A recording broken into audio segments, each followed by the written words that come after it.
موظفة في مستشفى البصرة التعليمي تطالها الانتقادات بسبب تصريح اعتبر مسيئا أثار جدلا واسعا لأنها شكت من بعض مرافقي المرضى بعبارات اعتبروها غير لائقة بحقهم، ما تسبب باستياء وغضب واسع خصوصا في محافظة البصرة.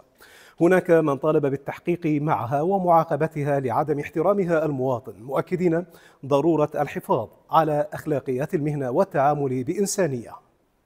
يعني الواحد يقوم متحمل الدوام ومتحمل يقعد من النوم ونعسان ويجي العمود يشوف هاي الشكلات الزفرة اللي عندي.